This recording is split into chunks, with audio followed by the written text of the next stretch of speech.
faut savoir prendre les décisions au moment juste mais comme ni ñu koy waxee suñu bàyyi ba jaan passé ñu téye ci affaire bi di dóor ça ne sert à rien parce que suñu bàyyi ba affaire bi tas Sénégal li ñëpp di ragal ah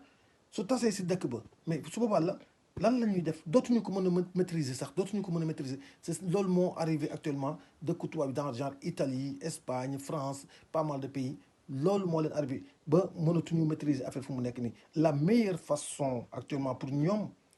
de maîtriser la situation c'est de confiner les gens chez eux de confiner les gens chez eux et évidemment ñun ñëpp on est tous conscients en ce moment que c'est la meilleure solution du moment que on ne sait pas où se trouve la maladie et qui est porteuse ou non, on ne peut pas le savoir. Donc la meilleure solution, c'est de rester chez soi. Et c'est ce que nous sommes en train de faire. C'est vrai que c'est difficile, c'est dur, parce que voilà, xëy toog sa kër suba ba ngoon rek suñ la fa su dee da nga fa toog ak sa sago c'est une chose, mais su fekkee dañ la fa toog lu ne la bul génn c'est autre chose encore. waaye ce que je veux dire te fu mu nekk nii loolu lañ nekk di dund ñun ñëpp te wax dëgg fa yàlla loolu yéenewuñu ko suñu réew yéenewuñu ko suñu réew parce que xam nañ ni par rapport ak suñu réew ni muy doxee loolu su fa amee day gën a metti évidemment j'ai entendu pas mal de discussions là-dessus évidemment suñu demoon ba consigné nit ñi Sénégal aussi ku feebar bi rayul tax soo moytuwul xiif moo lay rey sa biir kër loolu yëpp yal nañ ci yàlla musal et situation bi toll na foo xamante ni daal vraiment ce que lu may demander sénégalais ak sénégalaises yëpp ñu gën a def attention gën a jàppante aussi tamit gën a bàyyi xel waa kër docteur li ñuy wax voilà mais li ci ëpp mooy set gi mais ñu moytu aussi tamit saafara buy jur jàngoro mooy ça veut dire que suñ ne leen da ngeen di teg ay eau de javel ak ay gel hydroalcoolique tout ça mais da ngeen def attention ak xale yi aussi da ngeen def attention ak xale yi parce que récemment nous avons eu des informations comme quoi que am na ay xale yoo xam dañoo naan eau de javel bi je sais pas des trucs comme ça alors ça aussi na ci population bi di gën a bàyyi xel quoi na ci population bi di gën a bàyyi xel te ñuy ñaan encore une fois suñu président Macky Sall ñun dañ ko dénk suñu réew dénk ko suñu kaaraange dénk ko lépp alors donc à un moment donné c'est à lui de prendre ses responsabilités et que ñi nga xamante ni ñooy suñu kilifa diine yi di suñu kilifa aada yi di suñu kilifa cosaan yi ñoo xam ne aussi c'est un rendez-vous à ne pas manquer ça veut dire quoi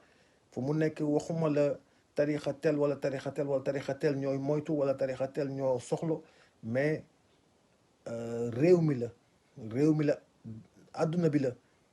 te ñoom am nañ ci contribution bu am solo buñ ci mën a def alors donc comme xam nañ ni mën nañ ko cee def ñoom kilifa diine yeeg kilifa aada yeeg kilifa cosaan yi xam nañ am nañ contribution bu am solo boo xam ne mën nañ ko cee def kon donc nag ngalla bu leen taalibe yi gën a góore nañ taxaw fañ leen doon xaare mooy stabilité réew mi parce que réew mi moo ñu jox lu ñu am yëpp fa la ñu juddoo fa la ñu màggee fa la ñu yaroo fa la ñu jàngee fa la ñu xamee lu bëri ci àdduna yàlla wàcceel ñu fa ay kilifa yoo xamante ni suñu ay ndam lañu suñu ay sag lañu soxlawuñu jàngi dara ci biti lépp lu ñuy jàng ci biti rek mi ngi ci biir réew mi kon donc c'est le moment boo xamante ni ñoom tamit ñoo ngi xaar vraiment seen taxawaay pour ñu mën a xeex mbir mi jàngoro ji nga xamante ni jàngoro ju bon la te bàyyiwul kenn de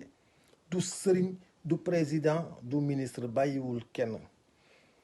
kon donc ñoom tamit am nañ ci rôle bu am solo buñ ci war a mën a jouer récemment damay nekk fii dañuy am ay information ci dëkk yu bari yu ñu wër ba ci Sénégal aussi tamit vous voyez mais vraiment les informations yi ñuy am yi nga xam moo nekk ci réew yi ñu wër nii vraiment tiitaange am na te xëy na tamit nag ñoom tubaab yi sax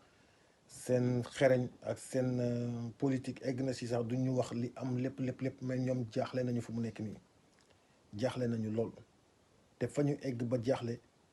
ñun ñaan yàlla ñu bañ a fa egg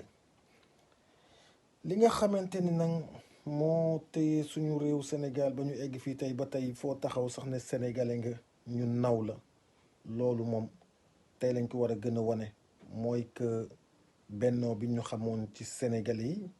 jàppante bi ñu xamoon ci sénégalais yi respect bi ñu xamoon ci sénégalais yi